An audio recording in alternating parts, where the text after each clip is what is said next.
वस्तु के स्वरूप को देखने, परखने एवं समझने के लिए दो दृष्टियां हैं, सामान्य दृष्टि और विशेष दृष्टि।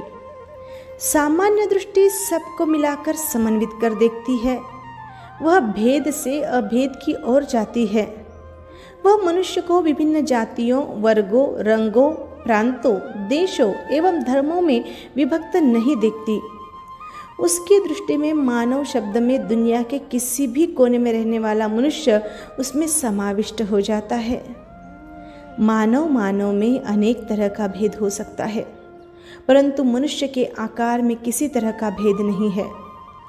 भले ही अमेरिका का रहने वाला मनुष्य हो या भारत का रहने वाला मानव हो या अफ्रीका का निवासी हो या और कहीं का निवासी हो, सबका आकार प्रकार एक सा ही मिलेगा। इससे भी आगे बढ़कर देखें तो सभी आत्माएं आत्मस्वरूप की दृष्टि से एक सी है। सब आत्माएं असंख्यात प्रदेशी है, अगुरु लघु है, वर्ण, गंध, रस और स्पर्श से रहित है, अनंत दर्शन, अनंत ज्ञान, अनंत सुख और अनंत शक्ति से युक्त है। इसमें नरक, तिर्यंच, मनुष्य एवं देव का कोई भेद शेष नहीं रह जाता है। इस वर्णन में सिद्ध और संसारी का भेद नहीं किया जाता। आगम की भाषा में एगे आया में सभी आत्माएं, भले ही वे मुक्त हो या बद्ध, सिद्ध हो या संसारी, समाविष्ट कर ली गई है। यह दृष्टि और आगे बढ़ती है तो समस्त द्रव्यों को एक रूप में देखने का प्रयत्न करती है। जैन दृष्टि से द्रव्य 6 हैं: धर्मास्तिकाय, अधर्मास्तिकाय, आकाशास्तिकाय, कालास्तिकाय, जीवास्तिकाय और पुद्गलास्तिकाय। सबके अपने अपने गुण एवं धर्म एक दूसरे से भिन्न भी है, परंतु एक दृष्टि से सब में समानता भी है। यह है द्रव्यत्व दृष्टि। द्रव्य गुण और पर्याय से युक्त होता है। 6 द्रव्य गुण पर्याय से युक्त है, अतः द्रव्य में जीव, अजीव, रूपी, अरूपी सबका समावेश हो जाता है। उसमें भेद को अवकाश ही नहीं रहता। परंतु जब हम वस्तु के स्वरूप को विशेष दृष्टि से देखते समझते हैं, तब उसका विश्लेषण करते हैं, अभेद से भेद की ओर कदम बढ़ाते हैं। सिद्धों को अलग श्रेणी में रखते हैं और संसारी को अलग। संसारी आत्मा में भी नरक, तिर्यंच, मनुष्य और देव का भेद करते हैं। मनुष्य को भी एक नहीं समझते, उसे अलग अलग वर्गों में बांटकर देखते हैं। इस दृष्टि में जहां तहां भेद ही परिलक्षित होगा। इससे हम यह समझे कि वस्तु में एक ही गुण नहीं, अनेक गुण, अनेक धर्म रहे हुए हैं। भले ही एक अणु को भी क्यों न ले, उसमें भी अनेक गुण विद्यमान है। उसमें वर्ण, गंध, रस, स्पर्श, आकार, वजन, नित्यत्व, अनित्यत्व, द्रव्यत्व, शक्ति आदि अनेक गुण है। अतः दुनिया में एक भी पदार्थ ऐसा नहीं है जो अनेक गुणों एवं धर्मों से युक्त न हो। तो वस्तु अनेक गुणों से युक्त है, उसमें एक नहीं अनेक गुण, अनेक धर्म समाहित है। अतः उसके स्वरूप को हम एक ही दृष्टि से देखना परखना चाहे तो उसमें हम सफल नहीं हो सकते। एक ही दृष्टि से हम वस्तु के एक ही पक्ष, एक ही धर्म का अवलोकन कर सकते हैं, अन्य का नहीं। उसके संपूर्ण स्वरूप का परिज्ञान करने के लिए हमें एकांत के आग्रह को छोड़कर अनेक दृष्टियों का सहारा लेना होगा। जब हम वस्तु को सामान्य दृष्टि से समझने का प्रयत्न करते हैं तो हमें उसमें एक रूपता दिखाई देगी। उसमें रही हुई विविधता एवं अनेक रूपता की ओर हमारा ध्यान ही नहीं जाएगा। और जब हम अपनी दृष्टि को विशेष की ओर मोड़ते हैं तो हमें वस्तु में भेद ही भेद परिलक्षित होता है, उसमें बिखराव दिखाई देता है। हम समझने लगते हैं कि इसमें एक रूपता, एक रसता है ही नहीं। एकत्व की दृष्टि केवल कपोल कल्पना है, मन का भ्रम है। परंतु यह सत्य है कि वस्तु में एकत्व धर्म भी है और अनेकत्व धर्म भी। यदि उसमें एकत्व या अनेकत्व धर्म है ही नहीं तो वह चाहे जिस दृष्टि से देखा जाए और एक दो बार नहीं हजारों हजार बार प्रयत्न किया जाए, वह उसमें दृष्टिगत नहीं हो सकता। वस्तु का वही धर्म, वही गुण दिखाई दे सकता है जो उसमें निहित है, क्योंकि दिखाई देने वाला धर्म कहीं बाहर से नहीं आता। उसका अस्तित्व वस्तु में है, वस्तु के कण कण में परिव्याप्त है। यह एक अनुभव सिद्ध सत्य है कि जो कुछ नहीं है, जिसका अस्तित्व कभी रहा ही नहीं, वह कथमपि किसी को दिखाई नहीं दे सकता।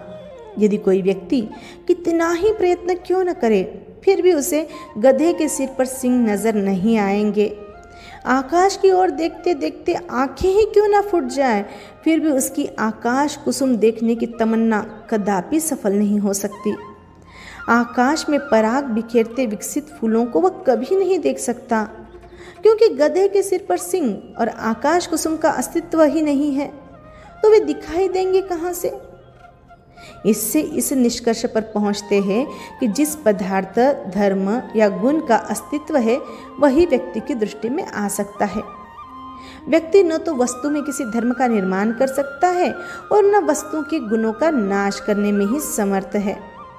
वह वही देखता है जो कुछ वस्तु में निहित है, और वह उसे नहीं देख सकता जो वस्तु में नहीं है। अस्थि नास्ति के रूप में परिणत नहीं हो सकती और नास्ति अस्थि के रूप में नहीं बदली जा सकती।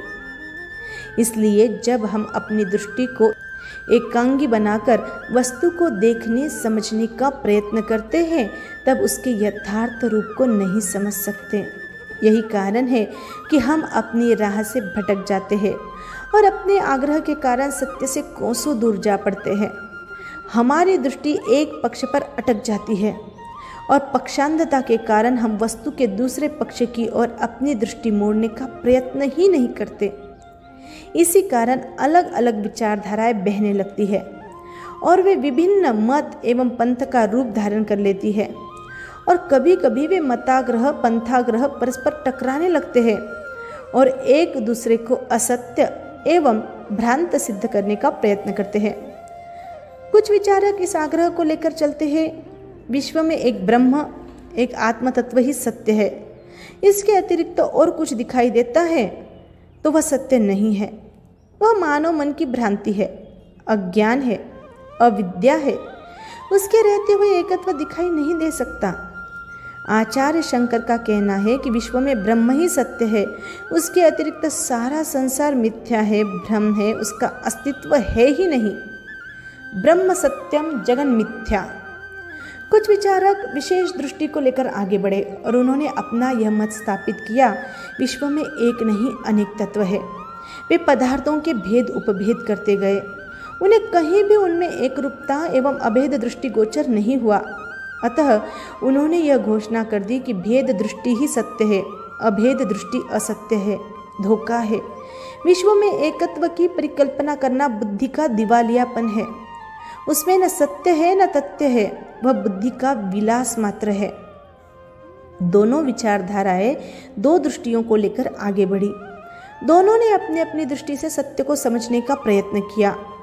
इसमें जरा भी संदेह नहीं है कि दोनों ने सत्यांश को देखा, परखा और समझा, परंतु भूल इतनी ही है कि दोनों ने सत्यांश को पूर्ण सत्य मान लिया।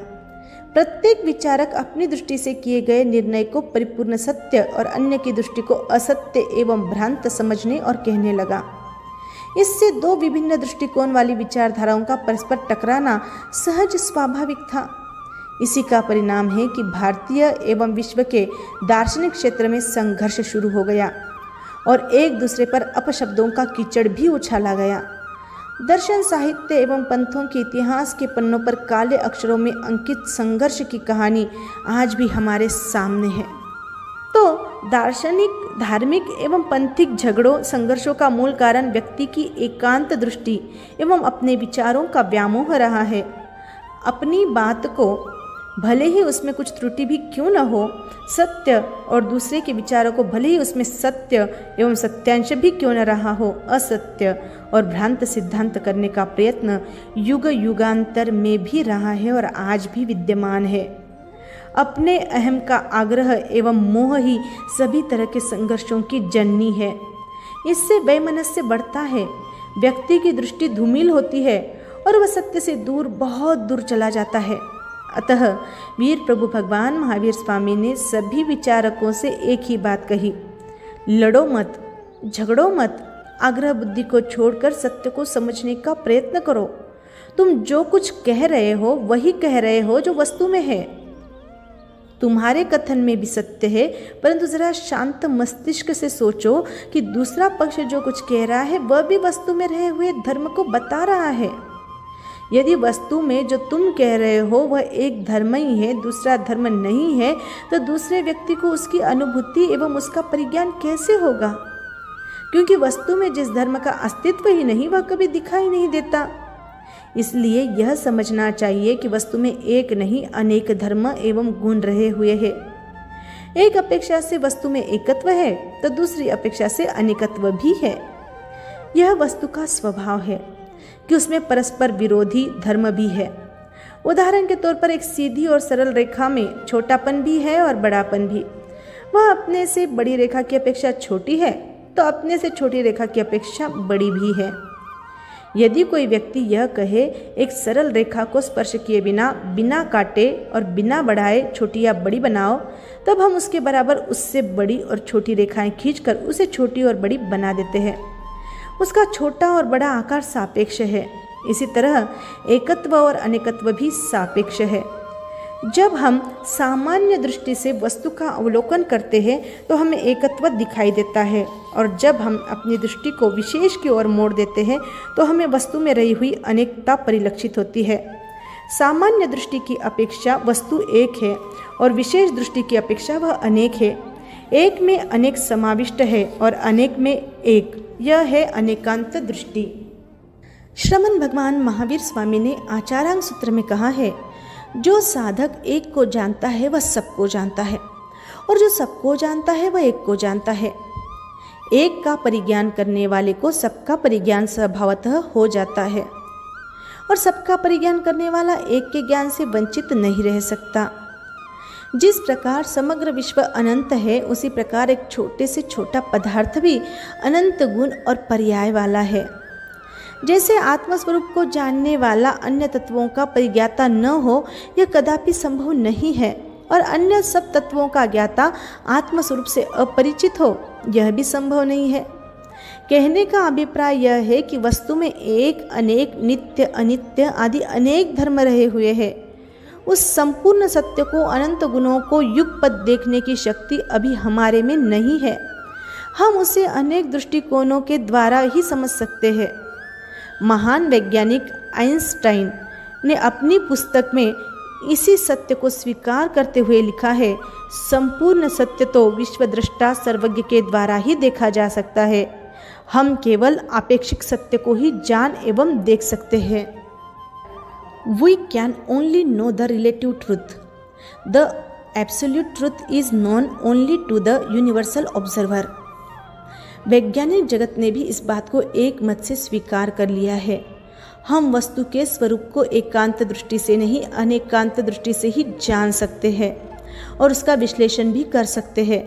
विज्ञान की प्रयोगशाला में यह तथ्य सामने आया है कि वस्तु में अनेक धर्म एवं अनेक गुण रहे हुए हैं। एक अणु परमाणु में भी अनेक गुण है, जिसे हम सापेक्ष दृष्टि से ही समझ सकते हैं, जान सकते हैं। पाश्चात्य विचारक प्रोफेसर एडिंगटन ने नेचर ऑफ फिलॉसफी वर्ल्ड में लिखा है, सापेक्ष स्थिति को समझने के लिए सबसे सहज और सरल उदाहरण किसी पदार्थ की दिशा का लिया जा सकता है। एडिनबर्ग शहर की अपेक्षा से कैम्ब्रिज यूनिवर्सिटी एक दिशा में है और लंदन की अपेक्षा से दूसरी दिशा में। इस तरह अन्य शहरों की अपेक्षा से वह विभिन्न दिशाओं में हो सकती है। हम यह कदापि नहीं सोच सकते कि उसकी वास्तविक एक ही दिशा कौन सी है। वैज्ञानिक और जैन दर्शन इस बात में एकमत है कि वस्तु के स्वरूप का सही परिज्ञान अनेकांत के द्वारा ही किया जा सकता है। हम बिना अपेक्षा के सत्य को समझ ही नहीं सकते। सर्वज्ञ भी सत्य को, वस्तु के स्वरूप को अपने ज्ञान से देखते अवश्य है, परंतु वे उसे एक साथ अभिव्यक्त नहीं कर सकते। अभिव्यक्ति के लिए उन्हें अपेक्षावाद का, अनेकांतवाद का सहारा लेना ही पड़ता है।